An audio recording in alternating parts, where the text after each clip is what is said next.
Okay, so you said we shifting their mind, their credit, their bank account. Shifting everything. Okay, so where the shift happens. Where the shift happens.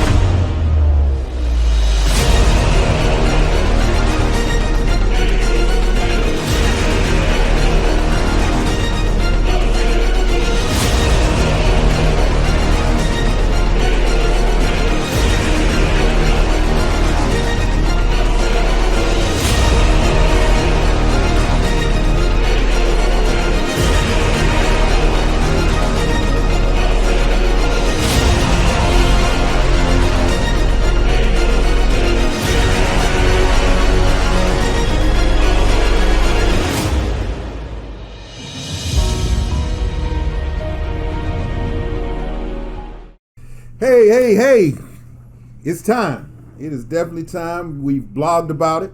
We've talked about it. We've posted about it. Now it's time to shift. We're here for the first episode of Where the Shift Happens.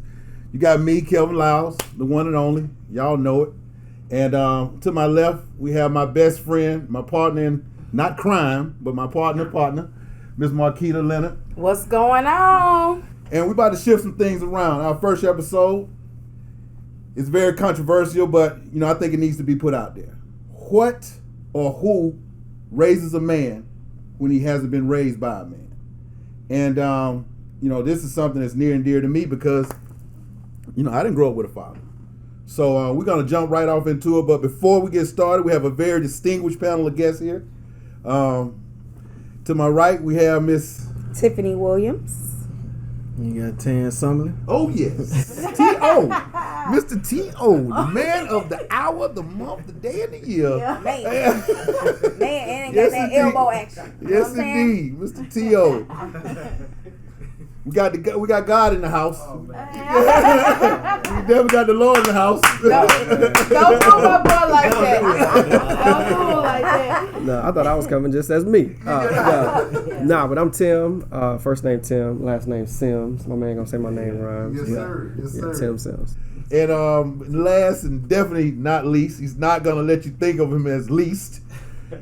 Mr. Personality himself. Yeah.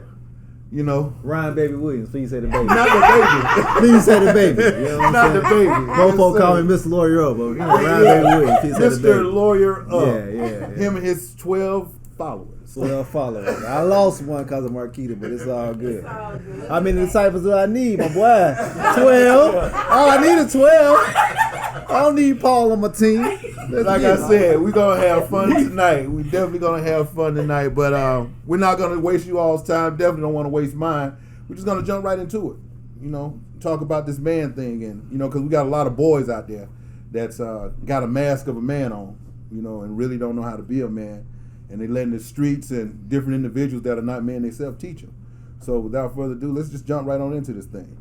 Marquita. So, in my experience of dating, I have learned to have grace. And the reason I've learned to have grace, because it always come up in my mind, why do men cheat? Or why do men hit women or be physically, mental, verbally abusive? So the question did come up in my mind, well, who teaches a man when they haven't been taught? Because a lot of people have the saying as a woman can't raise a man, and I don't agree with that. Yes, that is a saying that I've heard several times, and I was raised by my mom. I think she did a great job. I can't say what she did wrong. I can definitely tell you what she did right. And so, a woman can raise a man, but it's certain things that a man have to teach a man. It's a lot of things that I went through in life that I wish, I had a man I could, confide in and talk to, other than, someone in my peer group, someone older. I mean, I had my uncles, they were there, but once we moved and I wasn't with that close-knit family, it was just me, my mother, and my sister, it really wasn't any men in my life, that was that influential, that instrumental to help me become the man that I am today. So, we gotta get it the best way we can. We can chime in at any time. Tiffany, how do you feel about that? Well, I'm a single mom. My son is 20, and after 20. Hold on, I've been paying child support for all these years. well, you know, You gotta take Daddy. me off child support then. No, he in college, so you got 4 or 5 more years. All right, you got to cool. 26, babe. You know what I'm cool. saying? That's But all we ain't good. bringing that in here. All right, we ain't talking about that Okay. today. So, so you know, I think really it's about teaching your son the attributes that you would desire in a man. So as a single woman, it was certain things that I felt like I wanted to make sure that I had. So to instill those principles in him was something that I wanted to do. Make sure he's a gentleman, make sure he opened doors, and you know, he say yes ma'am, no sir. Those different things I just wanted to instill in him for respect levels. So I think it does take a man and men in a position of power in that child's life to give them that tough male love, because the masculinity between them, when a woman tries to be aggressive to the son, he takes it personal and they kind of cry. But when that dad do it, they kind of soak it up so they could go chest to chest and learn that principle of, you know, just that manly bond versus that motherly nurturing. Exactly. So that's my thoughts. Tim, what you think about that? I would say this. I say that kids and even all of us, we are born into families that we didn't choose. And so when you're born into a family you didn't choose, you are shaped by the environment that you are in and the experiences you have. I don't believe in the universal truth that people are products of their environment, but I do believe that it takes intentionality for you not to be a product of that environment. So when you're talking about what raises a man or who teaches a man, the first thing I would say is, number one, experiences that they have, and then the environment that they come from. That shapes who they become as a man. And so to Tiffany's point, if she's taught her son and she's teaching her son about respect, period, he's going to remember that lesson of respect no matter who it comes from. Mom, dad, grandma, aunt. He should have that lesson as an adult. And then I'll just add one more thought. People tend to believe that lessons are best coming from other people. But books teach lessons. Yeah. Experiences teach lessons. Time teaches lessons. And so I just think there's a whole lot of things that teaches a man how to become a man, but I think in the eyes of each of us, what that man looks like is different. It's different, exactly. And so there's not a universal truth to what a man is. But to her definition, respect and different things like that. To my definition, my dad was a provider. If nothing else, provisions were made for his boys. You know, matter of fact, my mom and dad celebrate 45 years married today. And so that's what I just believe. Like, your environment, your experiences shape who you become as a man. I definitely concur with that. Ryan, how you feel about that? Yeah, man. So I'm actually gonna piggyback on a little bit of what everyone said. I'm gonna start with you because you was like, yeah, you know, my mom's single mom, she raised you, and then you had your influence of your uncles and everything of that nature. And you know, one thing that I always tell people is that when you are a little boy, if I'm lying, I'm flying, y'all all slap me right now. You go to the barbershop, the first thing they ask you, how many girlfriends you got? Not do you have one girlfriend, not are you taking care of one girl, how many girlfriends you got. It is an attribute and an accolade to have 4 or 5 different girlfriends. You ain't got 4 or 5 different girlfriends, who are you? You ain't nobody, bro. You lame. You know what I'm saying? And that starts to build what he was saying, the environment that you're around. Because if you don't have any men at home and all the men that you actually interact with are in the barbershop or in the church or wherever you interact with these men, they always ask you, how many girlfriends you got? Are you fucking yet? Or, you know what I'm saying? That type of stuff. Then your whole mind frame when you growing up is, I gotta get women. Yep.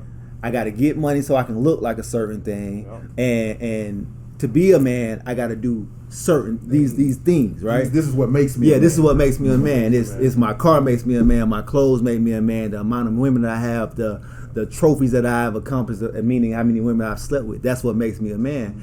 And so it's through life, it's through hindsight, it's through all those things that really teaches you, like what it is to actually become a man at the end of the day. Like experience is kind of the only teacher when you ask me. Like you know, somebody can tell you all day. I was just preaching at her daughter a minute ago. Somebody can tell you all day, like, yo, don't do it this way, do it that way, blah blah. But until you experience it, until you experience a true hurt, you don't even understand what they're saying. Now it comes in and it goes out the other ear. You know what I'm saying? So when you're talking about like what makes a man become a man, is life, it's experience, it's you know, a mother that's teaching you how to be a man and what she desires. But you know, the next lady may not desire that, like, you know, or you know, the uncle that's really just putting his foot down, like, yeah, nah, bro, you gonna actually go to school and be different, man. I remember my nephew. I'm preaching, bro. My nephew. I started having sex when I was 13 years old, man. I'm gonna probably be I'm just real transparent with what I do. You know what I'm saying? 13 years old, I started having sex, and it was like a big thing. You know, everybody wants to talk about this, what you doing, blah, blah, blah.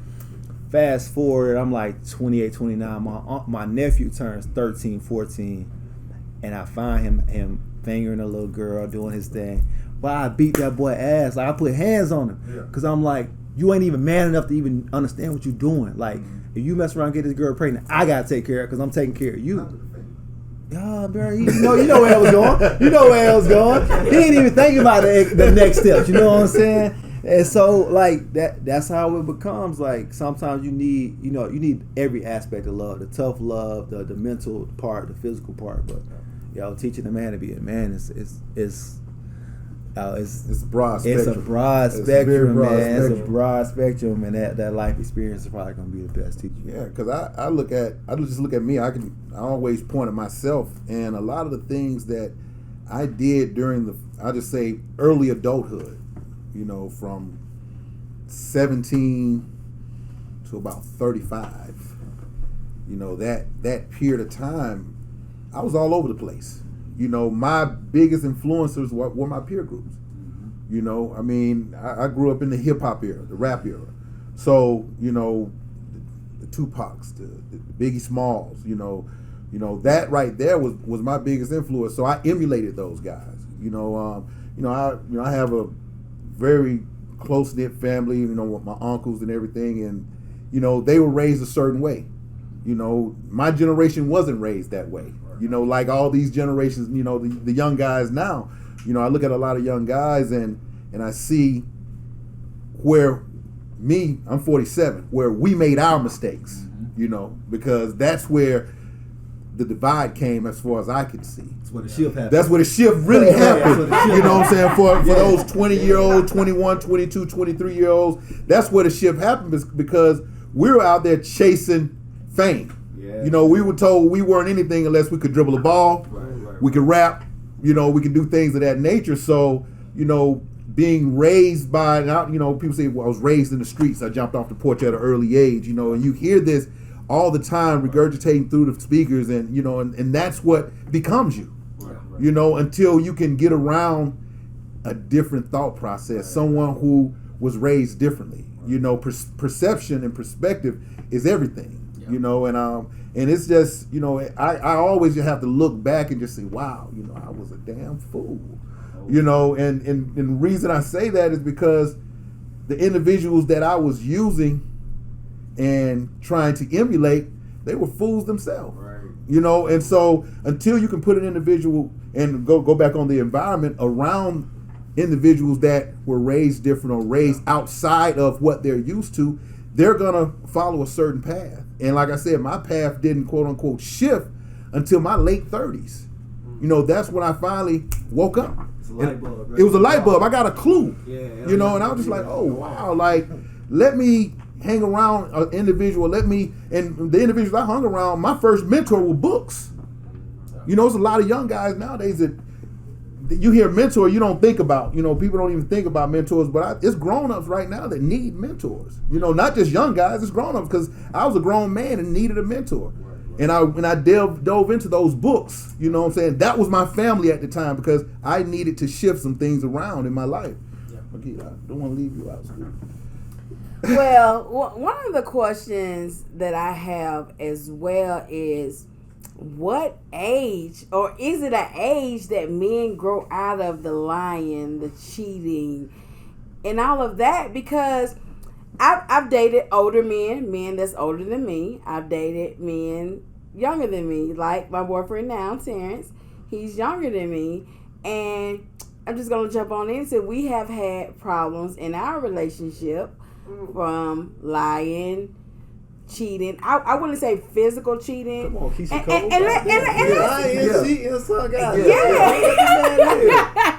Oh, And I want to say physical cheating, and that's another question. What is considered cheating? It's all on you though. Everybody gonna find that differently. It's a DM cheating. Everybody gonna find It's liking a picture cheating, yeah, or do you some have to people say they like to physically cheat. Yeah, yeah. penetrate? Everybody gonna find that cheating stuff different. So okay. So what's your definition of cheating? oh wow. Oh, for me, it's like this, right?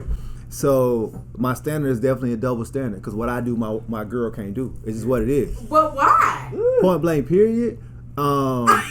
Just straight up. Straight up. Followers, Nah, bro. You about to get listen. If a guy DMs my girl, right, and she responds to that, in my mind, you don't respond to that shit. First, let that shit go to the wayside. To the archive. Because at the end of the day, my girl don't have the same kind of industry I got. So for me, when a girl DM me, I gotta entertain that shit because all of my clients come from women. Every last one of my clients is either a woman has referred her to me or it's the woman herself. So I have to look at it from a standpoint. If a girl flirt with me, double tap a picture, I gotta double tap a picture. I gotta make her feel comfortable enough that she won't forget me. This nigga can forget you, shawty, cause you got a job. You got 9 to 5. This how I get my bread. Like every one of them little 8,000, 9,000, 5. I don't care. I'm saying in my situation. You know what I'm saying? Your situation. Because you talking about entrepreneurs, you talking about glad 9 we to broke 5ers. up. You talking about entrepreneurs and 9 to 5ers. You know what I'm saying? The entrepreneur, you gotta respond just like I gotta respond. You can't leave a nigga on red, then the nigga needs you. He gonna be like, I don't wanna fuck with her because she got a stank attitude. He not bringing you business. I don't care what you say. If a nigga hit you up 4-5 times trying to flirt with you and then he actually needs you, he ain't coming to you. He gonna go to the next chick. Cause he gonna feel like she got a stank attitude. I don't wanna deal with her. I'm gonna go to the So next that's chick. your excuse why you doing bodies in your DMs then? That's I your don't excuse? do bodies in my DM. You know what I'm saying? Unless you gotta have a whole $40 to come over here for this. I want the whole 40 up front and in person. You feel me? So, the double standard part, I need you to elaborate on that because clearly I'm having an inner turmoil conflict with that. Yeah, it's just. I mean, for me, it's real simple. Like, I have a daughter, right? And how I act and interact, I would never. Y'all, you see me in the club, my nigga, my shirt off. I'm just acting crazy. But that's just what I do. I'm on your couch. But my daughter can't do that because she has a hold of herself, and it's like how you sitting right now. She got goddamn George Washington thing. Nah, You know what I'm saying? Posture, baby. Motherfuckers love to see me be you know what I'm saying, who I really am. You know what I'm saying? Most women don't get an opportunity to lay their hair down like that, and I can do that, and I ain't got no hair. But is that fair though? Because what about the women who are entrepreneurs? And because we're self-sufficient, is you have masculine energy. So what about why is it not okay when we respond like that? When I say, oh, okay, I don't give a damn what you talking about, I'm out. Why is it looked at as I'm acting like a man, but it's okay for y'all? Oh, see, for me, you bring in the bread, shawty, I don't give a fuck what you do. Okay. Because I got a big motherfucker. And so at the end of the day, you can do whatever you want to do. You do whatever you want to do. Make that bread come through, and we good. I don't have, I really don't have an insecurity when it comes down to you talking to another man, because I feel like no other man going to do what I'm going to do for you and do to you. I'm a real country boy. We're going to do it all from the top to the bottom and all the way around. Boy, Fuck you mean? boy, talk that shit. Let me see you walk. Yeah, I'm just saying. All right. So So what you think about it, Tim? So you know what the So what we're All right, hearing gotcha. is there are different expectations that are set by different people, and then the boundaries are different for everybody. So basically what I'm saying is to kind of address your question, I think two people have to know what they expect from each other, and then set boundaries to what that look like. I think a question that's not asked in relationship that should be asked is, hey, what do you expect from me in this relationship, right? And then with that, and it's not about what I can give, it's about what we can create together, but then what's my part in what we create. Now, to his comment, and I'm not jumping on my man, but what he's saying is he's clearly stated who he is and how he operates. I think any woman who chooses to engage with that, that's them. He's put it out there. And so you can't get with him and expect to change that, which is a whole other ball game. There are people who connect with people to change people, which won't happen. Not gonna happen. And so I respect his position. I don't agree, but I respect his position in that he's put it out there like that. What I also will say is that I just think it's difficult to have boundaries even with that kind of mindset that you don't cross. Even as an entrepreneur, 9 to 5 or CEO, it doesn't matter. To say I am how I am and this is who I am and this is what I have to be to create revenue for myself, that makes it difficult for relationships. The church say come as you are. What you mean? I'm coming as I am, bro. What you mean? I'm coming as I am. But listen, we're talking about relationships, all right? In this aspect, and I can go so many ways with this. Let me sum it up in 60 seconds. I would just say this, all right? For a person to understand and define what they would desire within a person, that has to be clearly communicated. And so if it's my desire that we not engage in conversations with people that are private matters to how you would talk to me, that has to be clearly stated and respected and understood. I don't understand how there can be a boundary that says I'm going to talk to people in my DM, no matter what you say, I'm going to flirt with them, I'm going to like pictures, double tap, and I'm going to keep it there without them trying to cross a line that entices you to either cross that line back. See, women can do that and men can't. See what I'm saying? Like, see, I'm saying, no, real shit though. Like, you can flirt with a dude, but he can't fuck you unless you let him. Men, if we flirt with somebody and they say you won't fuck, most niggas is fucking today. But most women, straight up, but most women, no, for real though, most women is not going. Most women, a woman can flirt with you, eat all your lobster and shrimp, bro, and she's still going home at the end of the night. With somebody who can't buy her lobster and shrimp. What probably? But let me say something to you about what you just said though, right? You literally on the she make the money, she bring the bread. First of all, I don't care. I'm not answering DMs because guess what my company got? An email and a company phone. So you on some bullshit. You like the attention. You like the attention. And there is a level of professionalism that you contact me through the office. So you like that. So you like that. Yeah. So I'm saying from a business standpoint, right? Everybody operates a business differently, right? Yeah. I don't pay for marketing. I don't pay for billboards. I don't pay for any of that stuff. And my business did over $1 million last year, and it's grown every year 3 times. That's because you want them. You taking them there though. You taking them. You got them reeled in. I don't have to do that. My strategy is just to be who I am. People are gonna come to me and love me because of who I am. They're gonna approach me. They're gonna approach me because of who I am, and I don't have to do all that extra stuff. But right? It's extra to double tap hearts. It's extra to be. Yo, what is it? Your friend owns a business. You gonna double tap or no? I'm gonna double tap. Right.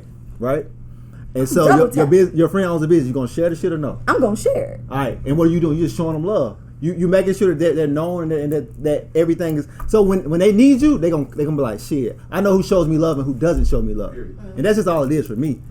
It's I know who cares about me and who shares my shit and who doesn't. Yeah. It don't go like for me psychologically. It don't go all into like I'm gonna stick my dick in you. It goes into like I know for a fact that Ryan is a relatable person, and I need to have somebody relatable to talk to about my legal issue or whatever my issue is. You know what I'm saying? Right. You literally cater to women, and they bring you the referrals that you need without because you dealt with enough men to know like men don't go to doctors and men don't go to lawyers. The person that take the man to the doctor is his girlfriend or his wife is like, I'm gonna make you an appointment, babe. You need to fix that shit. Or the person that goes to the lawyer is, yo, I know such and such, baby. Let me hook you up with this lawyer. And so I learned that very early on in my business, and I'm like, okay, so I know who I need to make sure that I pay attention to. So it ain't even on the going all the way there, but it's like I just know who Boom. That's Gotta get on home. Yeah. Okay. Now you gotta do all that Noted. extra. Noted. You know what I'm Yeah, saying? yeah. You gotta. So I had billboards. They didn't do I need nothing to talk for to me. you, afterwards. Yeah. Okay. And you got it back. Right, y'all back around. T.O. T.O. We are going to go to you, brother.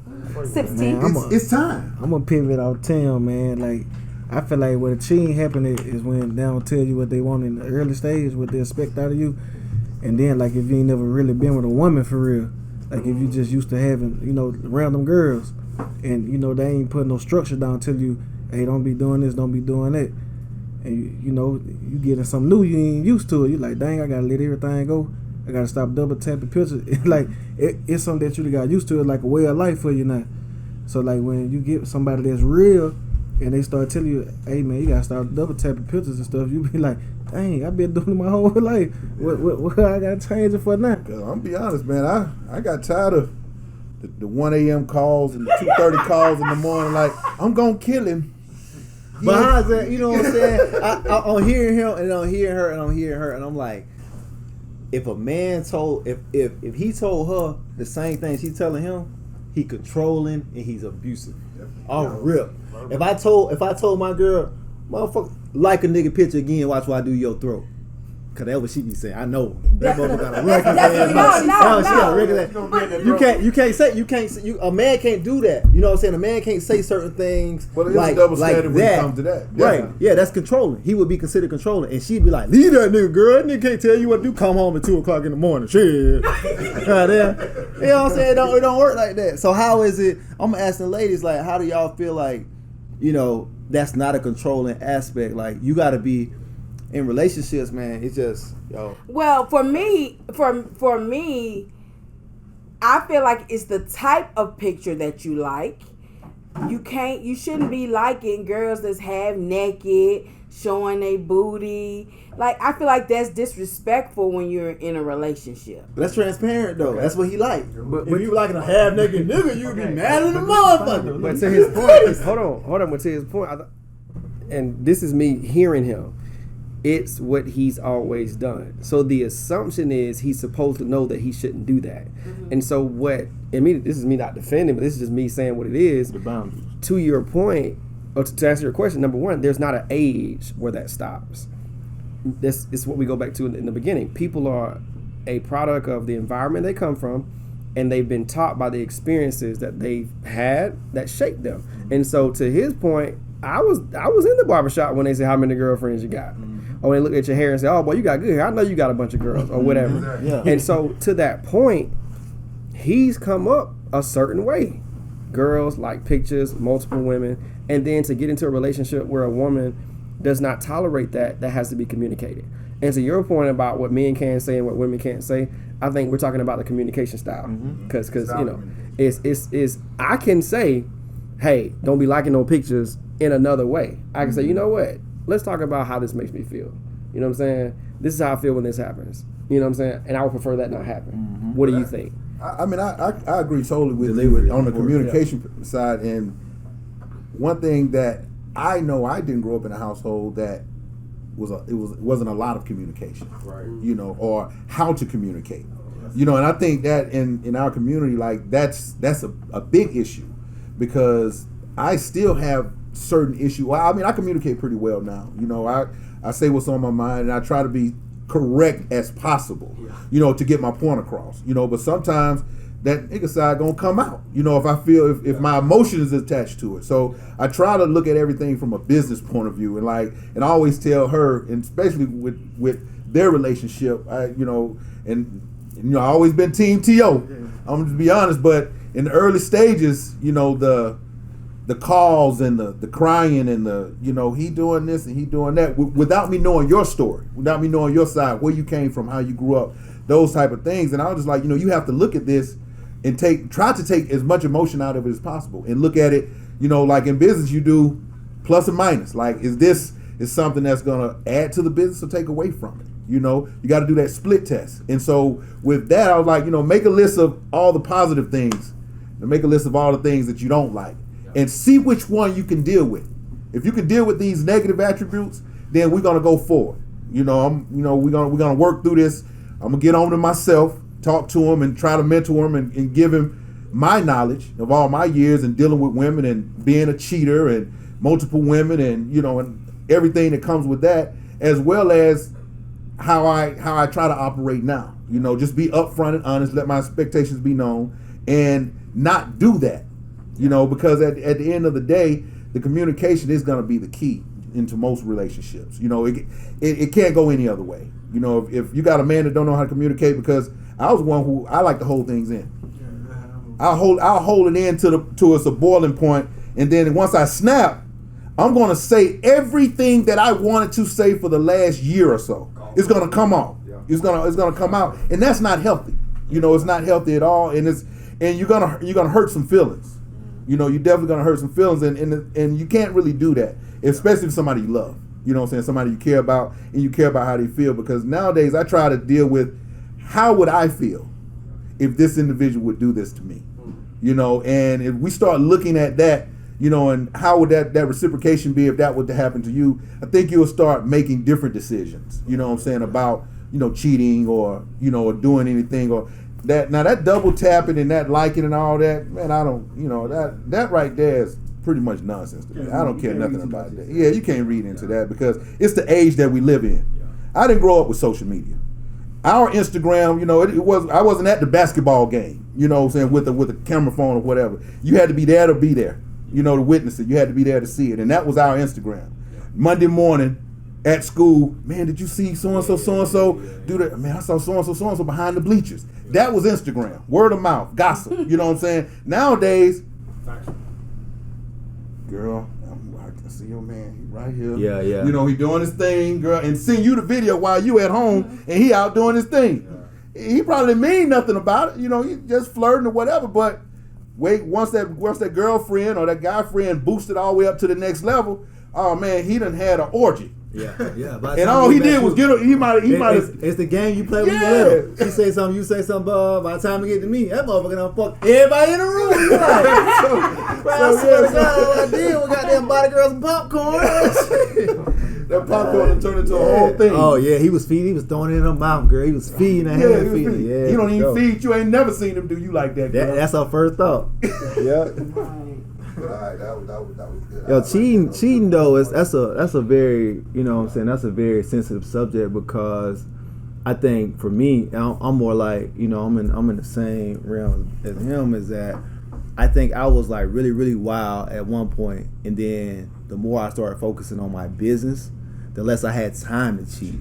It was like the more I started focusing really and truly, like forget the rap songs for real. When I started focusing on my paper, I started like looking at stuff different. So the caliber of women that you cheat with during the day, they ain't got no job, they ain't got shit going on. So just cause you can sneak over there and smash on them all day because they have nothing going on. But when you start making a certain amount of money, you know that I can't even fuck with these kind of girls no more, because that's a liability. If I fuck with a girl to make $40,000, I'm going to pay her $2,600 a month in child support. I'm not doing that. I'm gonna keep it moving. So I want to fuck with $100,000, $200,000 girls, and they at work during the day. They hustling like I'm hustling, so I ain't even got a chance to goddamn fuck off on them. And so it comes with that. Like when you raise your standard as a man, you start looking at women differently, the kind of women that you deal with. But also it comes from like just living in your purpose. Like when you really start living in your purpose, you don't have time for all that extra stuff. You don't have time for it because you barely got time for yourself. Yeah, like, especially you trying to figure out. I forget to eat some days, man, because I'm moving so much. And I'll be honest, when you like just to piggyback off that living in your purpose, once you understand what you were here for and you're doing that, dealing with 10, 15, 20, however many different women, it's too time consuming for one. Because women need attention, or they're going to go on, and if you are one of those guys who like to have your women, like I'm selfish, 100% selfish, like, and I've had multiple women and was selfish with all of them. Like, listen here. Mine still. You still mine. Yeah. Okay, yeah, I cheated, but you still mine, and you still mine, and you still mine, and you still mine, and you still mine. And I got the main one at home. Yeah, she definitely mine. Right. But y'all don't need no side dudes. Nah. and I got all these I'ma side take care women, of you. and that was the That motto. just tickles your little tether, huh? Amen. And that was Amen. the motto. And I'm not, and I'm not saying that's right. You know what I'm saying? Don't please y'all don't beat me up because I already know. You know they're gonna jump on down my throat on that one. But I mean, it's just what it was. What it was. It's a reality. Yeah, it was for a sure. reality because I had those type of options. You know, and I like with T.O. T.O. is a handsome guy.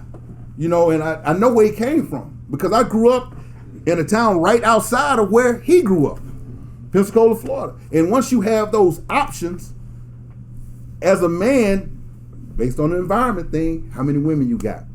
You're going to explore those options each and every opportunity you get. Hey, Carol, let me ask you this. You feel like it's insecurities when you talking to all them women? Do I feel like? Nah, I feel like at the end of the day, I did it to be more macho. You know what I'm saying? To, I guess the extra notch. You know what I'm saying? Like, oh, well, you talking to so-and-so? Oh, yeah, I'm messing with her and her sister, or her and her best friend, or something. You know what I'm saying? And saying it sounds crazy right now. You know what I'm saying? Being a man, that sounds crazy right now. But, when you're a teenager, man, that was the best thing in the world. I dated twins and, sisters. I mean, it didn't matter. Sisters. But that come from what you were saying earlier, though, bro, about your circle and who you're around. Because me and my circle, we ain't sitting around texting about who we fuck no more. We used to when we was like 18, 19, 20, 21, 22, 23. Exactly. That was a thing, bro. Hell yeah, I had a threesome with some sisters. That was a thing. You want to talk about it. You want to brag about it. Now we talking about, bro, what kind of money you made today. Did you work out today, bro? What you got going on? Exactly. And so when your circle changed, the people that you around changed. That conversation changed. Y'all not talking about fucking girls no more because you no longer sport fishing. Because that's what that is. That's all it is sport fishing. Because and you sport fishing and you really just grabbing catfish, the shit at the bottom. Yeah, the bottom fish. That was a word. Yeah, it's Get to the irrelevant. top. It's irrelevant. That was a word right there. So, my final question is, if anyone follows me on Facebook, they know that I had a petty moment with Terrence because One, hey, my soldier boy, one. well, I've had a few, Yeah, but multiple. Well, we had had to hit Mark multiple. Zuckerberg. Use the word multiple. Okay, Multiple multiple. But this last incident probably happened about 2 weeks ago. I woke up early one morning and I get on social media and I see a picture of my man holding a baby. So my heart dropped. And so by looking at the picture, you can tell like it wasn't a cousin or a family member how he was holding the baby. So I'm blowing up his phone. He's not answering the phone. But I know that when he's in Mobile, that he's asleep. He don't wake up till like 10, 11 o'clock. So actually, Tim, I had a conversation with you. I said, hey, Terrence about to go to Mobile to a cousin baby shower, and he act like he don't want me to go. But the reason he didn't want me to go is because he was going to his own baby shower. Wow. And I haven't even talked. and I haven't. All right, I'm gonna head out. Nice seeing you, homie. Nice meeting you.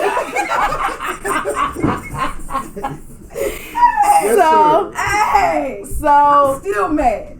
I was heartbroken. Yes. Well. And a lot of people think, because they didn't read my caption, a lot of people think that Terrence had a baby on me.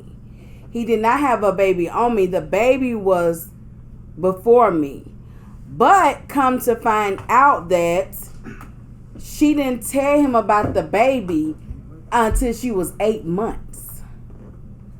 So Follow us on Planned Parenthood. We pro-life over here. You know what I'm saying? We ain't killing babies at 8 months. We gonna let the baby live at 8 months. You gotta let the baby live, T.O. oh wow!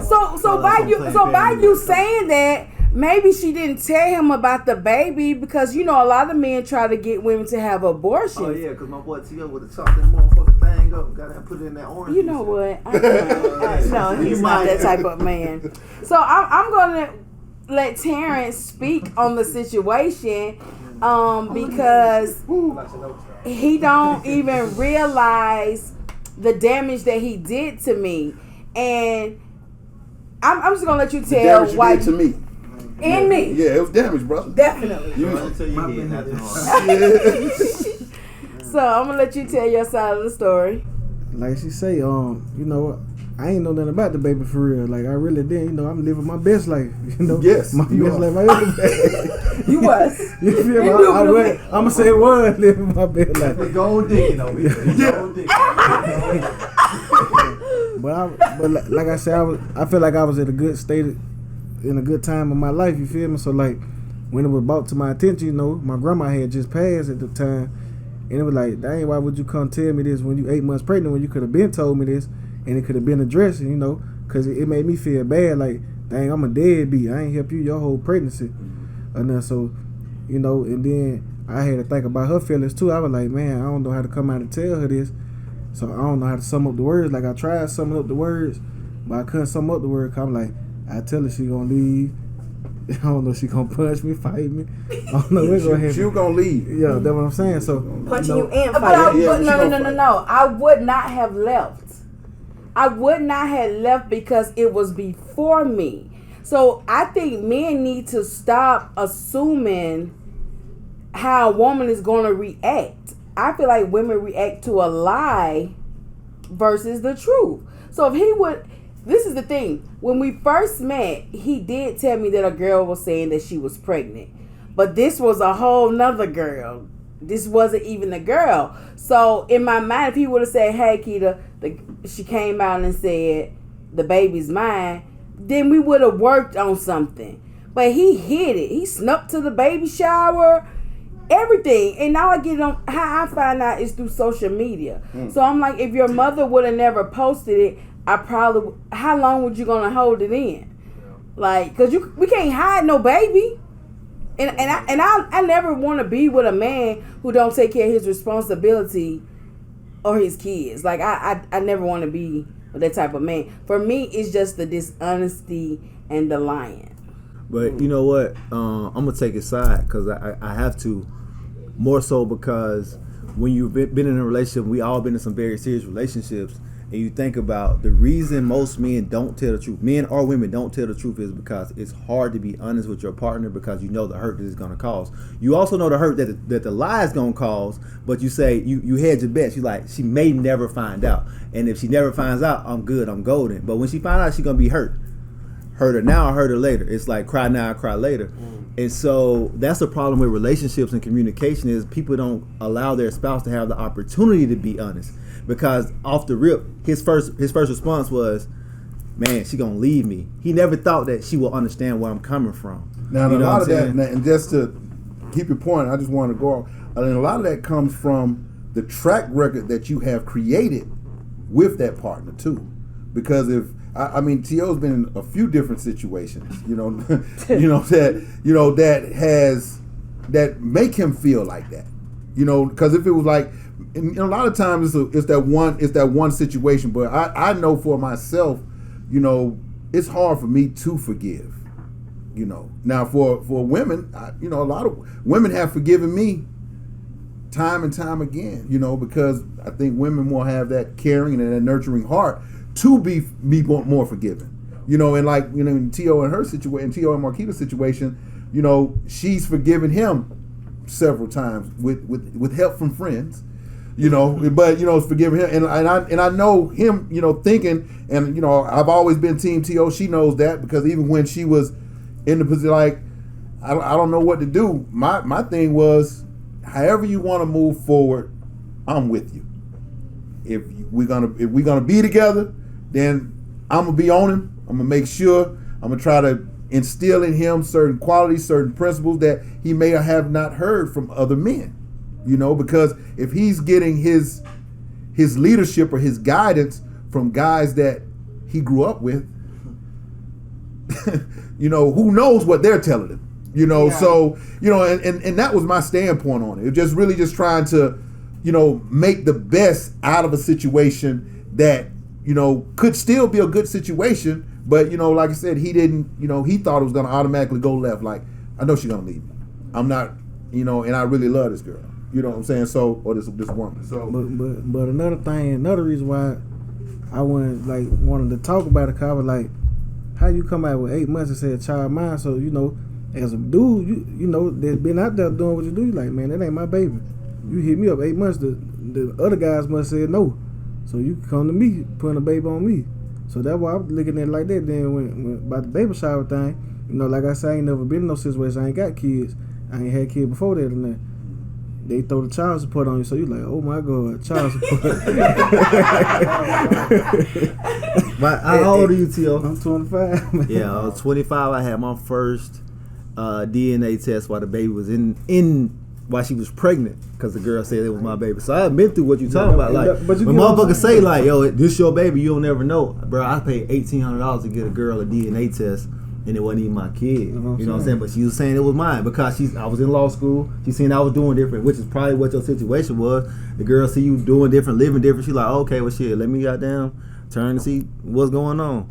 I mean, you know, make sure you get the Dana though. Like You don't never know. Really worried about it at first. You know, I had it built up in my mind. I'm like, that ain't my baby. Then, you know, and they hit you with the child support. You like, oh Lord, like what this pop up in his mind? Now I'm on child support for 18 plus years. Yeah, $2,600 a month. I can tell you all about it. Split the custody, you paying $2 a month still, boy. That what made me like, you know, intrigued with the situation. Coming like, man, I ain't trying to go on no child support because I know I'm trying to do some things in life. I'm like, that tab gonna get kind of hot. Oh yeah. And I'm like, man, I ain't want to mess that up. And I'm like, dang. And then, you know, like I said, like not being there. So, you know, like if it is mine and I ain't been there, you know, that I'm always have that burden on me. Like, dang, I ain't help her do nothing. Like I'm gonna be deadbeat this, deadbeat that, when I ain't even like that. Cause like you say, I grew up without a daddy. Mm-hmm. I ain't had no male figures in my life at all. Like when I thought I taught myself to be a man, I only taught myself to be a boy for real. So I'm like, dang. Well, guess what, T.O.? You made it. Yeah. You made it through one storm. But it's on. You know what? Hey, I'm gonna take your back, Marquita. So I mean, you know, y'all done went through the drama. Tell me how you have opened the door to the communication for him to bring stuff like that to you. Not saying he gonna be in the same situation, but it might be something else in the future. Like you just never know. Nigga might slip on some crutches and fall into something. How can he bring you a real life situation and say it might not even be related to a woman? It could be just, babe, I lost $20,000, which may hurt even more. You know what I'm saying? I lost our money fucking around doing such and such and such. I was trying to make a way. Like how you open the door for him to have that real communication with you? Because you can see the boy scared of you, goddamn. Well, he is not scared of me. He is not scared of me. Don't try to play my boo. He is not scared of me. But for me, I feel like it's just open communication, because like I can honestly say, and I don't feel like he has. All of our situations has been like social media. He hasn't physically cheated. It's just all been social media. But I want to get to a point, and I will say that this last situation, it changed me.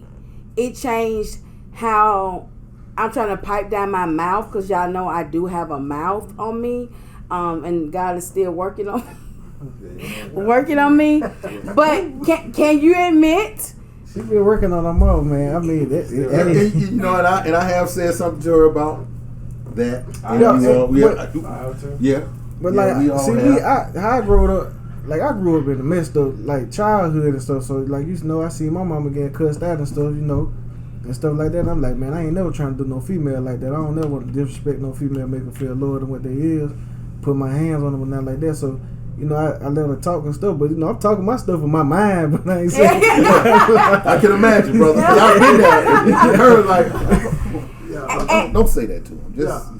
And you're right, and that's one thing I love about him, because out of all past relationships, like I've been called out my name. I've been in an abusive relationship. He has never disrespected me. He's never called me out my name. He makes me feel loved. He always tell me I'm beautiful, even when I just got my stocking cap on and my wig off. Like he really do.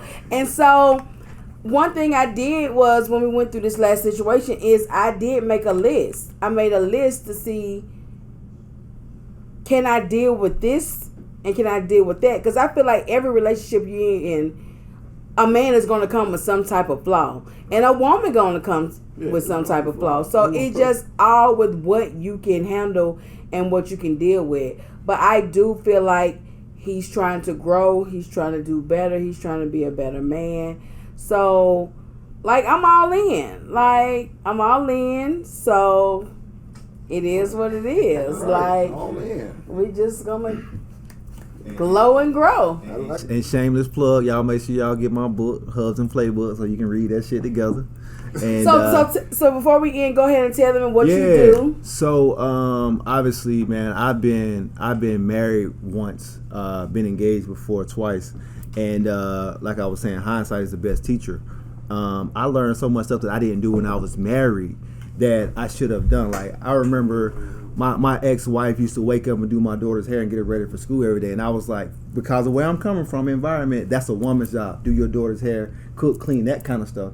I ain't saying she couldn't clean, but she did the hair and all the other stuff, and I felt like after the divorce, I was like, yo, I dropped the ball, because when I had to start, we split custody now, so when I had to start doing my daughter's hair every day, and I had to start getting her off the daycare and getting her dressed, I was like, I never want to put that on my next woman, that she has to do all the domesticated duties. I'm gonna cook, you cook. I'm gonna clean, you clean. You know what I'm saying? I'm gonna do my daughter's hair, you do our, you know what I'm saying? We gonna take care of the family together. And because I heard my boy say earlier that his dad was a provider, and when you read my book, you'll realize that I had to really sit down and think about what a provider was, and it's just not financially. You got to provide mentally, emotionally. You got to be there physically, and sometimes physically just mean you present. Yeah. When you could have went out that night, you stayed home and you just held her. You ain't say nothing. Y'all just watched Netflix, her stupid show that you don't even like. That's providing, though, for her on a different level. Security, that's like, yo, my man has chosen me over everything else in the world at this particular point. And I didn't know that when I was married, because I got married and just expecting to be, I'm going to be a husband. I'm going to get out here and get this bread, and we're going to be good. We can pay for a nanny. We can pay for somebody to cook. We can pay for somebody to clean, and we're going to love each other. And it's way more than that. You can't just provide money and food, bruh. Yeah. And dick. They need everything. They need a whole gamut of things. And on the other end, women, we need it all too. Now, we ain't gonna never say it. We never gonna tell you we need a hug. How many times your man just be like, yo, I just need a hug today? Never. But we need it, though. We need to be embraced too. We need to feel like, yo, you're our safe place and our confidant. Because that's what a relationship really is. Like, a relationship with a person is the person that you can tell your deepest, darkest secret with, and you never got to worry about leaving the room. That's your real mob. That's what it is. Mob ties. So that's what my book is about, though, the Husband Playbook. So nice, man. Y'all get on that. And closing out, what I guess my final statements, I think the common thread between every question was communication. Whether it's relationships that need to, improve and work, or whether it's a man trying to be a man, knowing what he needs but not getting that. I just think communication is the piece. And I think for you, I've seen growth with you in like 3 weeks, because I ain't seen certain posts in 3 weeks. And so I thought she was shadow banned. I be the police, though. I call her. I said, if you don't take that shit off your page. And I don't want to say that because I don't want to get cussed out. Yeah, I tell her. I just laugh. But at the same time, I just think it's all about communication and expectation. Everything we're talking about. So. And I definitely want to piggyback on the relationship side. I think it's important that people learn how to fall in love with the stuff that they don't like. It's so easy to fall in love with everything that you love, but it's the things that you don't love that you have to actually say, can I deal with this person for 100 years? Can I actually love this person exactly how they are? Crooked teeth, dumb, green, ask dumbass questions, wake you up, fart. Like, you gotta figure out if you can really deal with this for 100 years.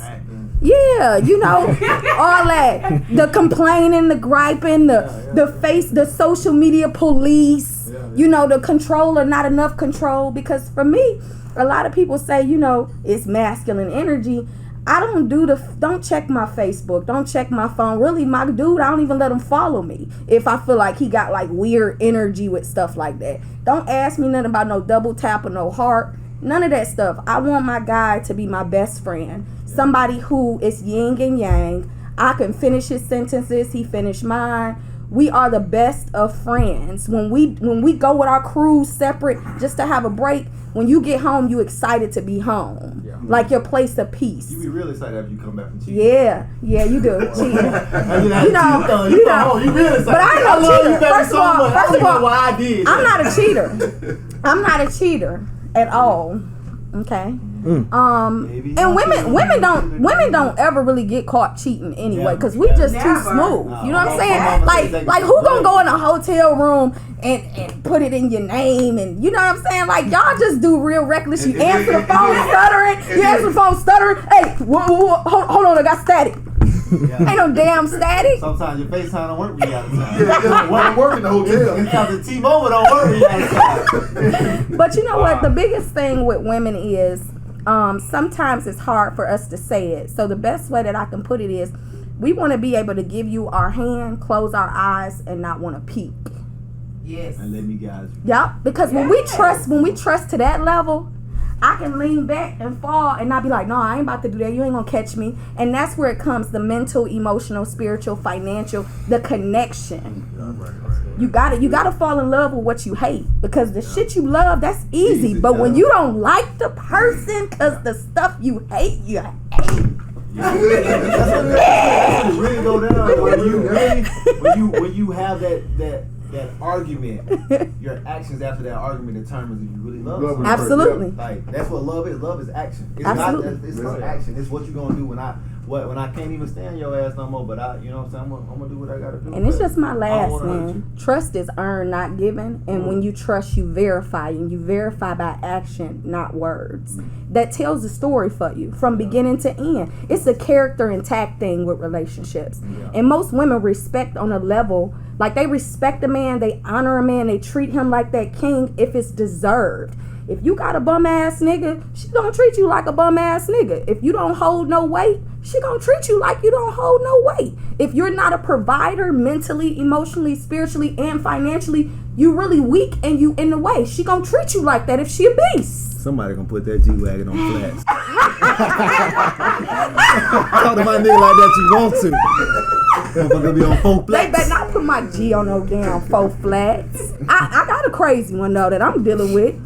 Am I lying, family? Nah. He a little nuttier than a fruitcake. A whole food. Listen, a whole pull up 2.5 hours away, tapping on the window, whispering your name. One of them, Tiffany. Okay? Yeah. 2 hours away during a storm. I'm out in the middle of nowhere. How you find me? Listen, I need new phones because I think my shit tracked. I'm never doing that one little move I do. You looked under your truck. Look under your car. I need to. To kind of close out, I mean, my thoughts, and basically I totally agree with what Tiffany said. I think it's going to be, and what Tim said, I mean, it's got to be the communication first. Definitely. First and foremost, it has to be the communication. And then secondly, I think whoever chooses you, make sure that that person cares and loves you just as much as you care and love them. Because a lot of times that situation is so lopsided, you know, and a lot of times it's the woman that's more into it than the man. And I've been in a lot of those situations to whereas I was there, you know, providing, doing whatever doing what I do, and I wasn't there. I didn't love the way I should have loved. You know what I'm saying? And so if anything happens because I don't do what I'm supposed to do, I'm responsible for that. You know, and it was because that person felt way more deeply about me than I felt about them. And it was maybe because of something that happened in the relationship, or maybe because I wasn't where I needed to be or felt I wanted to be in life. Because that plays a major role. And when you do choose that mate and that is there, make sure that individual that you choose is on your level mentally, first and foremost. And you all have to be friends.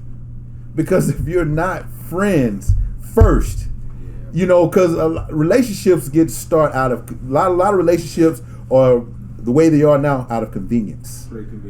Financial convenience, you know. Sex. I mean, yeah, sex, you know what I'm saying, physical attraction, you know, so the friendship is lost, you know. I mean, I come from the age of on the telephone all night. Mr. Telephone. Like, yeah, you know. He was like, Yeah, you know what I'm saying? Yeah. And then my mom pick up the phone. What you doing on my phone? Like, oh, you hang up the phone. And I'm like, call me right back. You know, the phone don't even ring. You pick that thing up so quick, and that is gone. Yeah, you know, a lot of individuals don't know how to even hold a conversation if it's not about something general and basic. You know, and I went to a point in my life where if we weren't talking about business or something that was going to take me to the next level, I didn't want to even talk to you. You know, so guess what? My phone got real dry real quick. Yeah.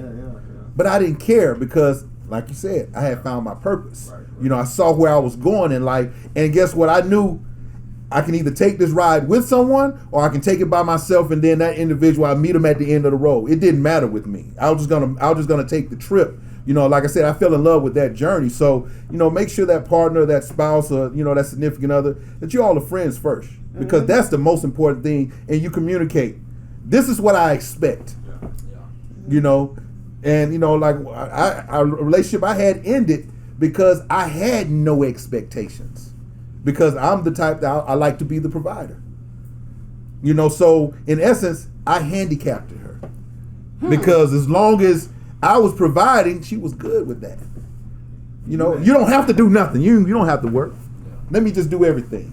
You know, and in essence, if you're that type of man, you know, and you don't allow your woman or your significant other to do anything, you really, because guess what? If you're not going to be there forever, she's going to be very handicapped. Or when you need her, when you really need her, she can't even. She can't even do exactly. She don't even know how to pay the bills. She don't know because you did everything. You didn't show her anything. So you know those conversations need to be had in the household. You know what I'm saying? Even if it's not a household, if you all she stay here, you stay here. Those are the type of conversations that need to be had. Like where are we going? Yeah. You know what are we doing? You know where do you see this in the next couple of years? Where do you see this in the next few months?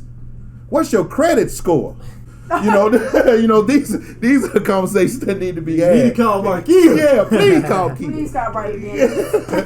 But you know, I just want to close out with that. Keita, anything you want to say before we get off here? That's it.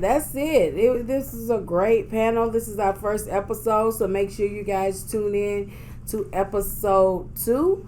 And that's all we have. All right. Well, I think we shifted tonight. We shifted a few things. Yay! Yay!